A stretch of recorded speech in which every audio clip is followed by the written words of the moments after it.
Halo teman-teman, jadi kita sudah sampai di Tugu Monas bersama yang lain. Kita sedang berada di lorong menuju apa bro? Menuju Monas, menuju Museum Monasnya. Dan kita lihat di sini ada Mas Danang, ada Mas Tinto, ada Amel, ada Vicky, ada Ca, ada Sila, dan ada Alex. Dan kita di sini Jalan. ada Yoga. Dan ada Faisal. Stay tune guys.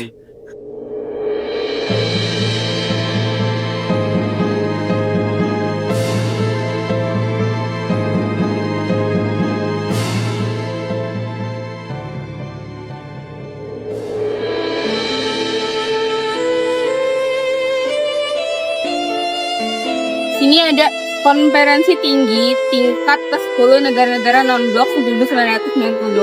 KTT ke-10 para kepala negara atau pemerintahan negara-negara non-blok diselenggarakan di Jakarta 1 sampai 6 September 1992. Presiden Soeharto dalam pidato pembukaan konferensi tersebut menegaskan perlunya suatu tata internasional baru.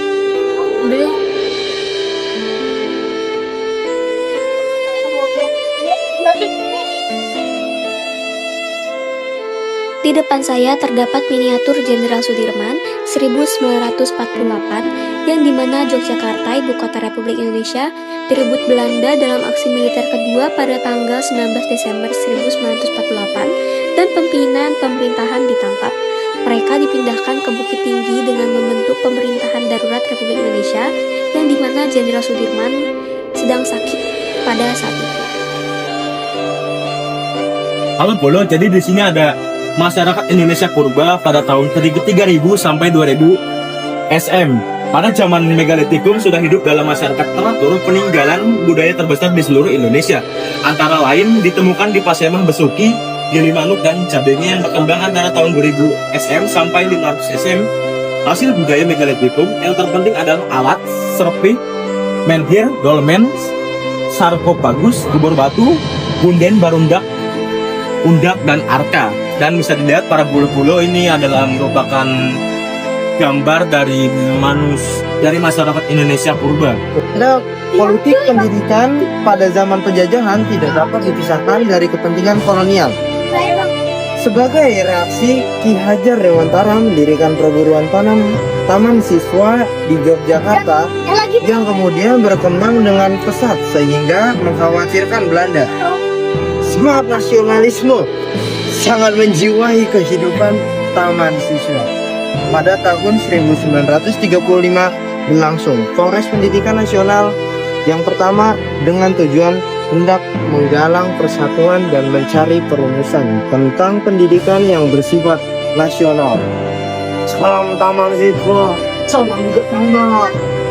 Halo Bolo, jadi di sini ada Bandar Sriwijaya pada abad ke-7 sampai 13 yang dimana terletak pada jalur pelayaran antara Indonesia, Cina, dan India yang berperan penting dalam kegiatan perdagangan sehingga menguntungkan bagi kerajaan Sriwijaya.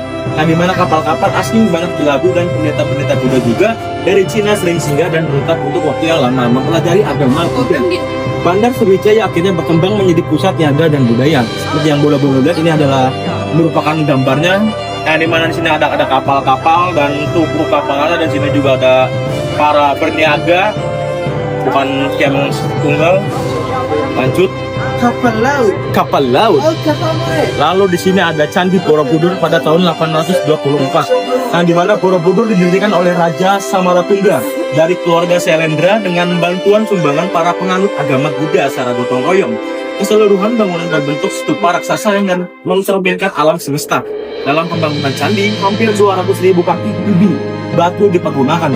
Sejumlah 504 arka Buddha dan 1.555 stupa besar dan kecil melengkapi monumen Buddha yang megah ini. Seperti yang Bolo lihat, ini adalah gambar dari Candi Borobudur dari masyarakat yang membangun Candi Borobudur. Lanjut, Bolo. Lalu di sini ada Bendungan Waringin Sapta yang pada abad ke-11 setelah Raja Airlangga berhasil menyatukan wilayah kekuasaannya, kemakmuran rakyat ditingkatkan. Kali Brantas dibendung dengan dekat kelagian untuk irigasi serta menanggulangi banjir. Rakyat setempat dituntut untuk memelihara bendungan dan sebagai imbalan daerah tersebut dibebaskan dari kewajiban membayar pajak.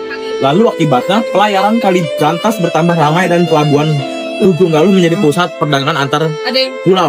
Di sini ada gambarnya pulau-pulau, bisa lihat sendiri. Nah, di mana sedang membangun kumpulan.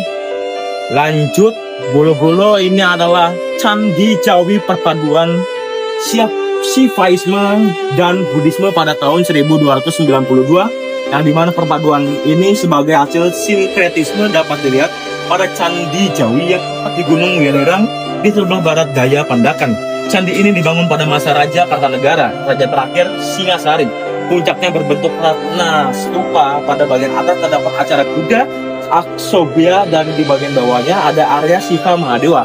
Selanjutnya tuh, selanjutnya. Ya, kalian bisa lihat sendiri bolo-bolo ini adalah bentuk ilustrasinya. Lanjut. Di sini ada Sumpah Palapa tahun 1331, yaitu yang punya itu sudah Gajah Mada berhasil menyelesaikan Perang Sadang tahun 1331.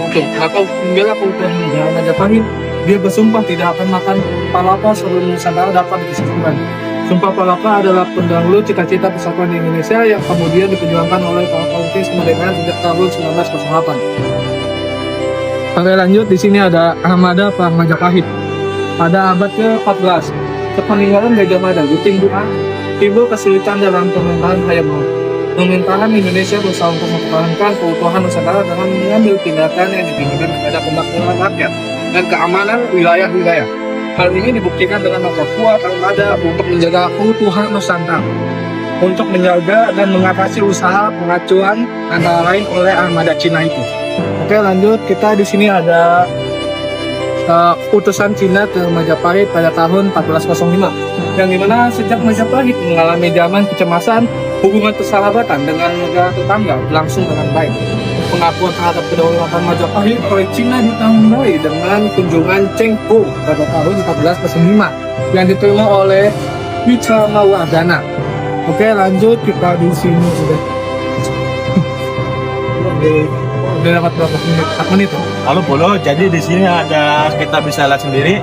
Di sini ada integrasi Timor Timur dari tahun 1976, yang dimana keputusan sidang paripurna Dewan Perwakilan Rakyat Timor Timur pada tanggal 31 Mei tahun 1976, tepatnya di Dili, yang pada hakikatnya merupakan perwujudan kehendak rakyat sebagaimana tertuang dalam proklamasi integrasi Timor Timur pada tahun 30 November 1975 di Balibo, mendesak pemerintah Republik Indonesia agar dalam waktu sesingkat-singkatnya menerima dan mengesahkan integrasi rakyat dan wilayah Timor Timur ke dalam negara kesatuan Republik Indonesia.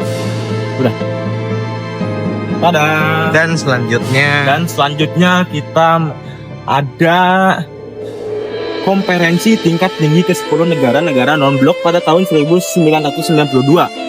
KTT ke-10 para kepala negara atau pemerintahan negara-negara non-blok diselenggarakan di Jakarta pada tanggal 1 sampai 6 September tahun 1992. Presiden Soeharto dalam pidato pembukaan konferensi tersebut menegaskan perlunya sesuatu tata internasional baru berdasarkan perdamaian abadi, keadilan sosial, kesejahteraan rakyat, dan pembangunan berkelanjutan. Wakil-wakil dari 100 negara yang merupakan anggota gerakan non-blok ikut serta di dalam konferensi tersebut. 8 negara, organisasi internasional, dan gerakan pembebasan nasional. Pembebasan nasional menghadiri konferensi sebagai peninjau.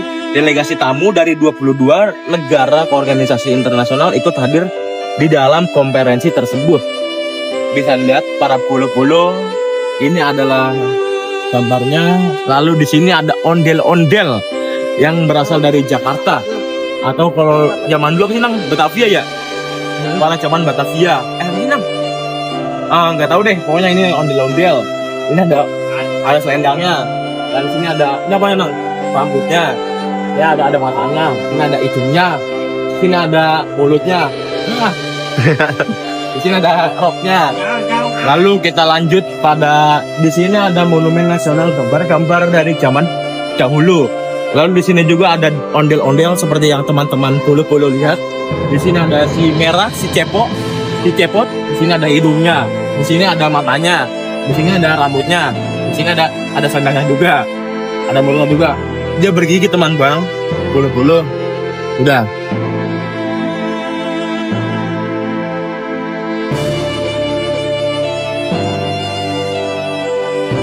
sini kita ada Perang Imam Bonjol 1851 sampai 1837. Sekembalinya para ulama dari Tanduk Uci, mereka melihat bahwa keadaan kehidupan masyarakat tidak sesuai dengan ajaran-ajaran Islam.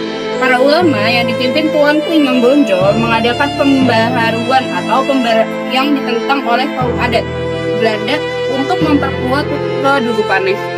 Kemudian memihak kaum adat. Menyadari kekuasaan Belanda semakin luas, akhirnya perlawanan terhadap Belanda dilakukan oleh kaum ulama bersama kaum adat. Tuanku Imam Bonjol menghimpun kekuatannya antara lain dengan membuat parit-parit pertahanan.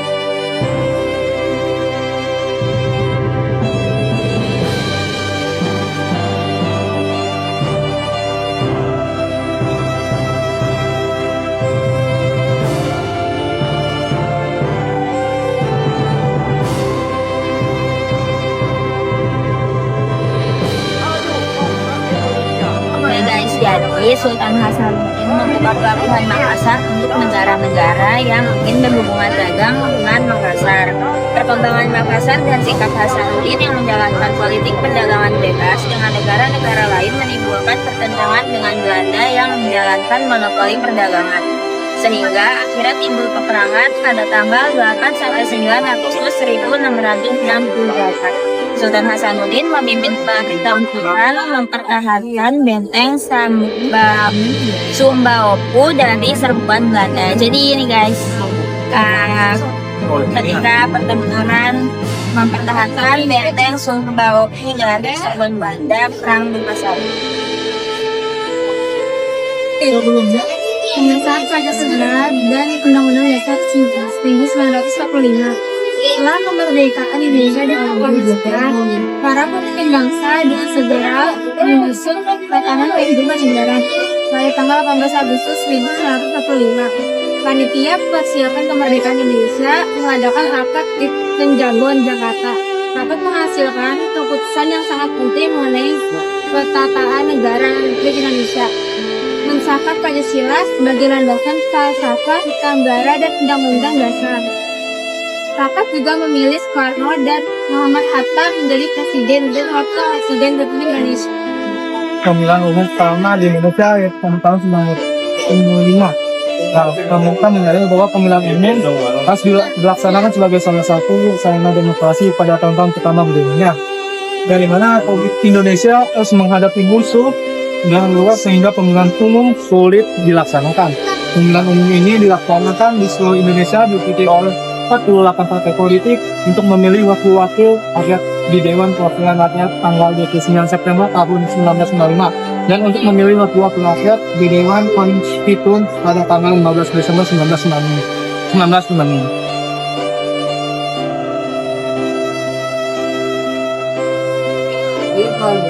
Di sini proklamasi kemerdekaan Indonesia mengetahui bahwa Jepang kawasan rakyat Indonesia baik para pemuda maupun para pemimpin bergerak kebangsaan berkaca dengan moto untuk mewujudkan cita perjuangan ini mengumumkan proklamasi kemerdekaan Indonesia selekas mungkin.